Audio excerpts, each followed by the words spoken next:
বাংলাদেশের হৃদয় হতে কখন আপনি তুমি এই অপরূপ রূপে বাহির হলে জননী। ওগো মা তোমায় দেখে দেখে আঁখি না ফিরে, তোমার দুয়ার আজি খুলে গেছে সোনার মন্দিরে। ওগো মা। The recent controversy over the reported announcement by the Information Minister, which was subsequently clarified not to permit broadcasting on the Radio Pakistan certain class of Tagore's songs, has given rise to an issue much deeper in its significance than of any restriction on any poem, song, or music, or for the matter of that, on any other piece of art. It is a vital issue of fundamental nature. It is a question of the cultural identity of East Pakistan. The question, obviously, is of national importance and should therefore be discussed and decided with great caution and introspection. It has happened this way. In protesting against the reported ban, a number of our poets and writers have exceeded the limit and gone far beyond the scope of a protest against a government decision which, according to them, was unfortunate. In justification of their protest, they have in a press statement asserted that Rabindranath is an integral part of the cultural existence of Bengali-speaking Pakistanis. As against this assertion, another set of our poets and writers have issued a press statement describing the earlier assertion as not only misleading but also fundamentally opposed to the principles of Pakistan. Now, coming as it did in the wake of the reported action of the government, the latter statement is liable to be misunderstood or deliberately misinterpreted as support of the government action by the signatories to the statement. The signatories to the latter statement did not intend either to support or to oppose the government step, and in fact deliberately avoided it in view to the far bigger issue involved in the controversy raised by the protesters themselves. This is an issue which, according to them, should be dispassionately considered independent of any action of a government. The government may come and the government may go, but the country goes on forever. So, judging an issue like the cultural existence of a nation, an action of this minister, or a policy of that government is quite irrelevant and beside the point.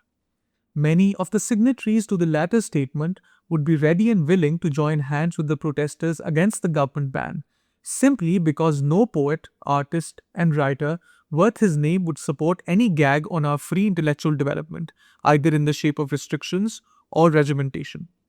Now that the issue has been so confused and enlarged, a free and frank discussion in a cooler moment by our intellectuals is urgently called for to decide the main fundamental issue: whether Rabindranath is an integral part of the cultural existence of Bengali-speaking Pakistanis.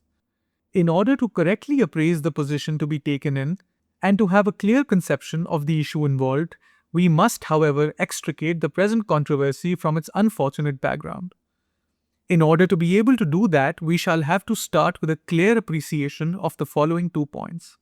First, that the government, for the time being, is legitimately within its right to be selective on the subject matters to be broadcast by radio, because in our country, as in many other countries, radio is a government institution. So exclusion from radio broadcast does not necessarily mean banning a thing from other spheres of national life. Secondly, that the public in general and the intelligentsia in particular is perfectly within its right to criticize such selection and to protest against any restriction because the government claims to be democratic and the radio is said to be a public medium of education. In the present controversy, therefore, both the government and their protesters were within their respective rights, one restricting, the other protesting. Because the government said that Tagore's such songs were opposed to Pakistani values and ideologies, the protesters would have been perfectly within their right if they had asserted that Tagore's songs were not opposed to Pakistani values and ideologies. But the protesters did not stop there. They did something more.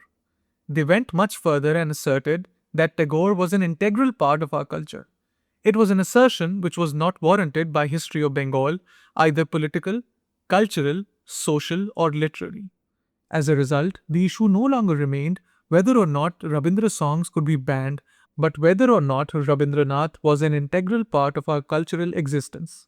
Some of our poets and writers felt honestly bound not to allow such unwarranted assertion to go unchallenged. To them, it was such a vital issue concerning our cultural and national life that they could raise their concerted voice irrespective of their different political affiliations and other allegiances. That the matter is of far reaching consequence is evident from the conduct of the protesters themselves. Their demand was much more than a mere freedom to sing Tagore music. It was bound to be so. Rabindranath was no mere composer or tune maker like Mozart, Beethoven, Amir Khusro, or Bhat Khande. He was not even a mere poet like Wordsworth or Shelley. He was also a novelist, a story writer, a dramatist, an essayist, and a philosopher with definite political ideas and cultural notions. Above all, he was the exponent of the concept of a greater India, which he has left symbolized, epitomized, and enshrined in the Vishwa Bharati. That one fact has made Rabindranath the national poet of the Indian people as a nation. When a national poet's vision turns into a philosopher's mission, it can easily take the shape of a statesman's commission, gradually developing into the nation's aspiration in the form of a politician's master plan. That this mission has not survived the death of Rabindranath is assumed by some devotees and advocates of Rabindra music. They seem to believe that Rabindranath's grand concept of a Vishwa Bharati type of Greater India has not survived the internal political conflicts. They are only fooling themselves.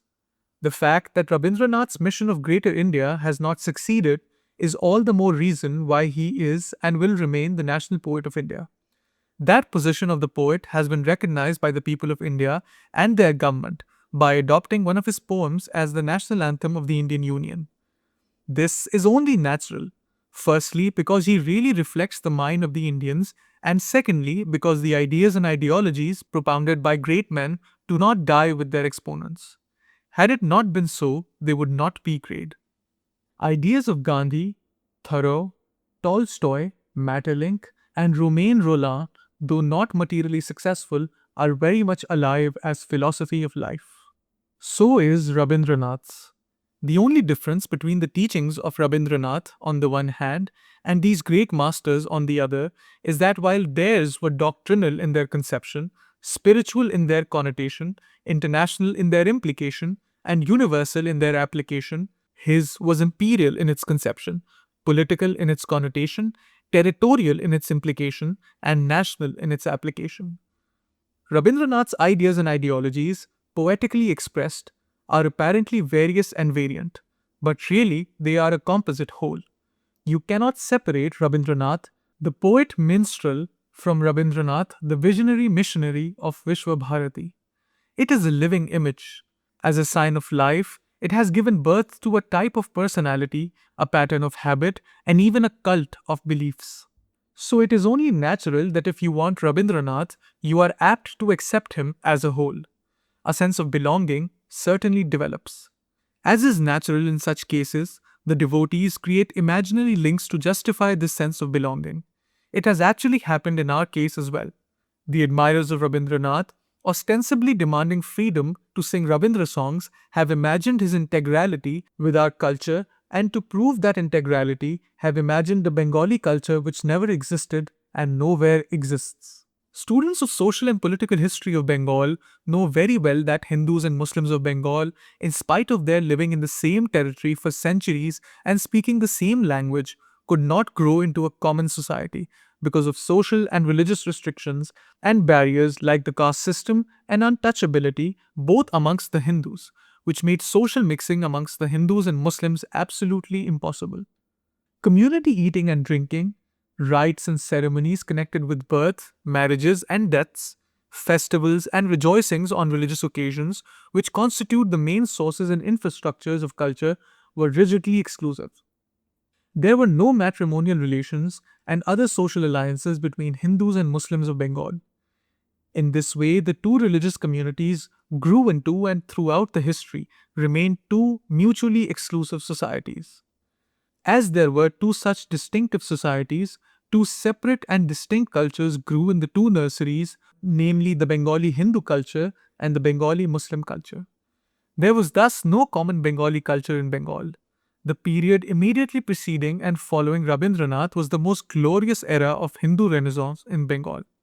It was during this period that great poets and writers, scholars and reformers, philosophers and scientists, statesmen and politicians were born among the Hindus. The Bengali Muslims, on the other hand, for well-known historical reasons, were denigrated into second-class citizens in all spheres of Bengal's life. So if any Hindu poet and writer arrogantly called anything as Bengali culture, and many did so, they really meant it to be, and it really was Hindu culture. Indeed, at that time, only the Hindus were known as Bengalis, and the Muslims as non-Bengalis. Even today in West Bengal's countryside, there exist Bengali padas and Musliman padas. So there was no Bengali culture for Rabindranath to be either a symbol of or integral part of, and for the government of Pakistan to hatch a conspiracy against. We know, as well as our Hindu compatriots know, that there were two distinct cultures and not one. Rabindranath himself knew it. So therefore, when the devotees of Rabindranath speak of a conspiracy against Bengali culture, it is not easy to understand what culture they are referring to. All that we know is that Rabindranath, like all other great masters of Bengali language and literature, like Michael, Bankim, and Sarat Chandra, ably served Hindu culture, and that with the partition of Bengal, the Bengali Muslim culture has sought shelter in East Bengal, and the Bengali Hindu culture is in fully undisturbed possession of West Bengal. As before, it continues to be called Bengali culture there. As regards Bengali Muslim culture, which had hitherto been a countryless culture for about a century, is now trying to take root in East Bengal, its own homeland, and striving to develop into East Pakistani culture. As a result, the Bengali culture is now safe in its own territory, that is West Bengal, and East Pakistani culture is making leeway in its humble way in East Bengal. It is therefore not possible for any conspiracy against Bengali culture to be hatched from and its destruction happening in East Pakistan. The case of literature is, however, quite different. The same literature can equally comprise and reflect more than one culture, as English is doing in the case of British and American cultures. In modern Bengali literature, the contributions of Hindu poets and writers were really great. Rabindranath is undoubtedly the greatest of them. As a great creative artist, he still remains definitely unrivaled. Loftiness of imagination found in Rabindranath's poems can be compared only with the intensity of feeling found in Nazrul's. He deserves our special pride and gratitude because he has raised the status of Bengali literature to an international level by securing the Nobel Prize for Literature. So he can be rightly described and regarded as an integral part of Bengali literature. The fact that he composed some anti-Muslim poems and expounded some concepts opposed to Pakistani values and ideologies should not so blind us as not to appreciate and even emulate his creative genius as an artist.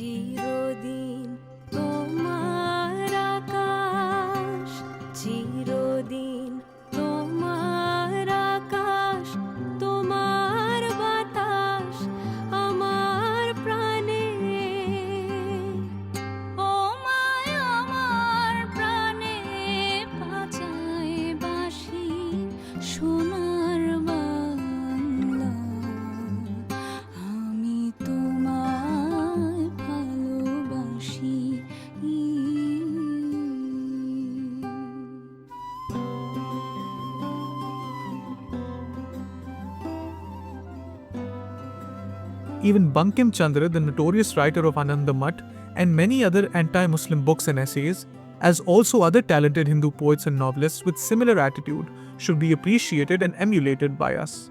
That should be our attitude towards artistic creations. We shall condemn them for their anti-Muslim attitude and opinion, but all the same shall appreciate the superb artistic way in which they have misrepresented us.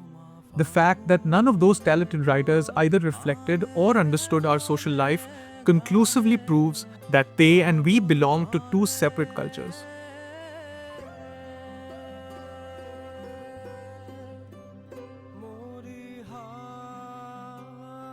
To come back to the present controversy, we have no hesitation in regarding Rabindranath as an integral part of Bengali literature. This is true today and shall continue to remain so even after we East Pakistanis will have created our own East Pakistan Bengali literature, which we must in the course of time and in the process of developing our own culture and literature. That, however, does not make Rabindranath our national poet, just as greatness of Shakespeare, Milton, and Kipling did not make them national poets of America. This is the only correct perspective in which Rabindranath should be judged. because that is the only perspective from which cultural identity of East Pakistan, either as an autonomous region, as at present, or as an independent sovereign state, as laid out in the Lahore Resolution, can be correctly understood. In both these cases, her cultural identity is as distinct from that of West Bengal as her political identity is distinct from that of India. So any deviation from this will only create confusion and retard our progress. Calling Rabindranath an integral part of our culture is such a confusion, and a dangerous confusion at that. From literature to culture is a very big jump. It is sure to land the jumpers in deeper intellectual darkness. Not to appreciate Rabindranath as a great artist worth emulation is a deviation on the other extreme. Such deviation, often resulting in thoughtless and senseless hasty steps, does more harm than good to the smooth growth and development of East Pakistani culture and literature, quite distinct from those of West Bengal, on the one hand, by creating confusion amongst our intelligentsia, and on the other hand, by strengthening the forces who do not want such development. তোর মুখের বাণী আমার কানে লাগে সুধার মতো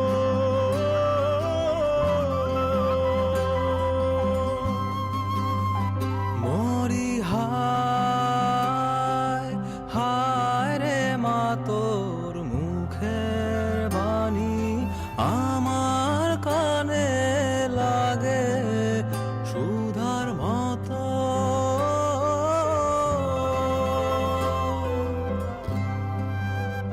মা তোর বদন খানি মলিন হলে আমি